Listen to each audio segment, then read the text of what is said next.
to Klystron power supply. So first basically switch on the power supply and make sure that in beam voltage you first make it to around 300 volts.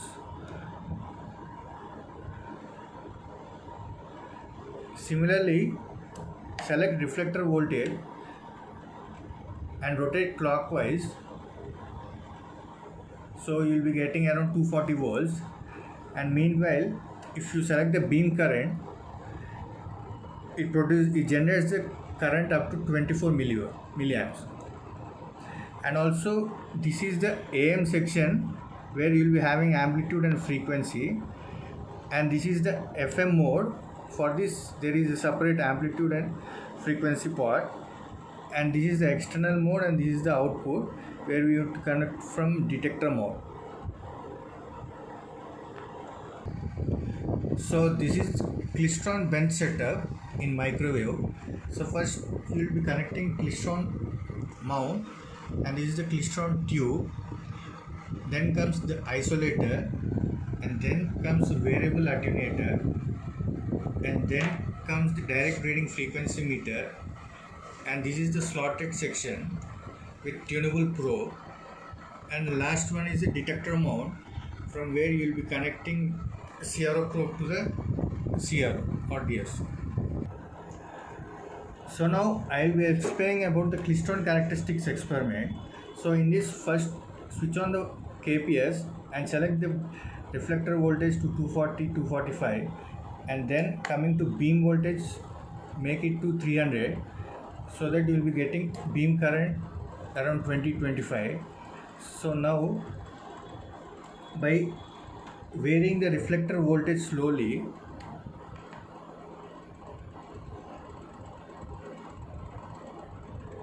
you can observe square waveform. You will be observing a perfect square waveform in the CRO. So now after setting this for Klystron characteristics experiment, this is the DRF in which you will be rotating slowly, so that you will be observing a dip in the CR waveform.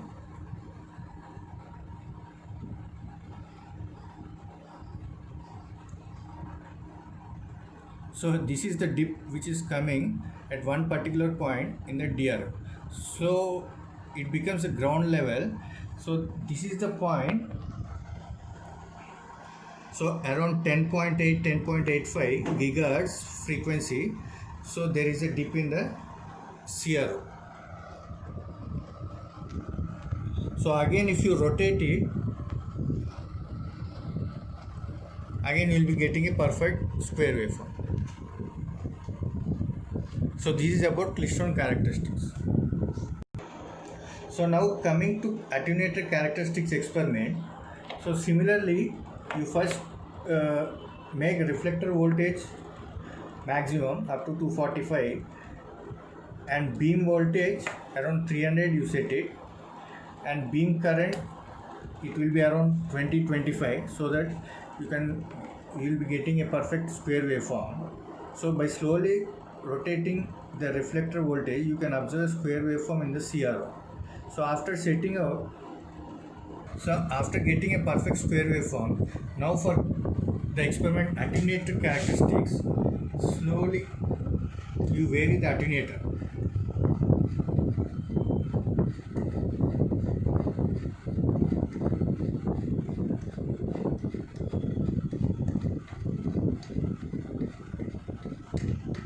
So you can observe the attenuation in the waveform.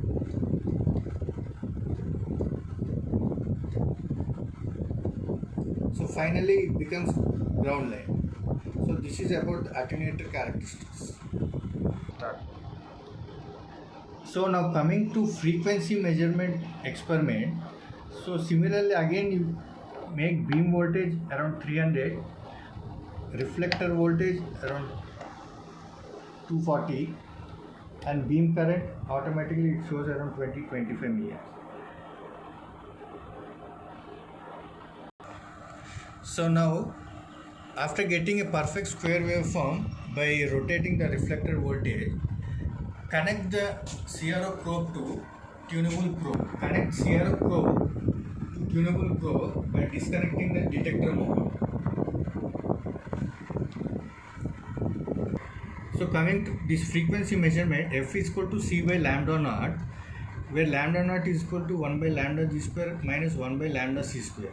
So for lambda g we need two dimensions, one is d2 and one is d1. So for this we will be connecting to tunable probe.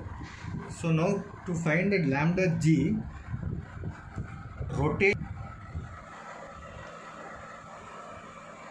slotted section slowly towards the receiver side, where you can observe dip in the waveform. So this will be your D2, and note the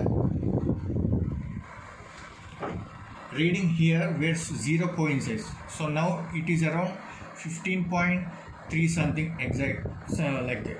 And again slowly rotate it towards the receiver side, and again you will be observing second dip. So this becomes your D1. So this is around 13 mm. So with these two readings you can find the lambda g, and you can find the frequency measurement of that particular waveguide. Now coming to VSWR measurement experiment. So first you connect VSWR meter, and coming to klystron power supply, make settings as reflector voltage, beam voltage around 300, and beam current around 20-25. So now connect CRO probe. Now connect CRO probe to VSWR meter by disconnecting it from CRO, and here make sure that first it should be in the normal scale selector, and range should be around 40 to 45, and also force you rotate it so that it should be around, the needle should come around 1 SWR. So these are the settings. First you need to make it sure.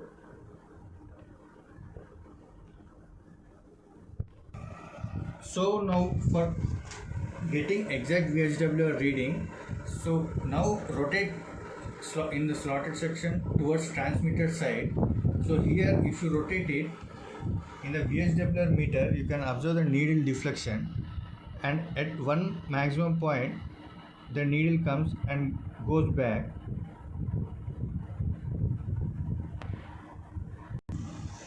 So this is the maximum point in the VSWR where you will be getting around 1.7 SWR reading. So this is, you need to note it down for that particular waveguide experiment.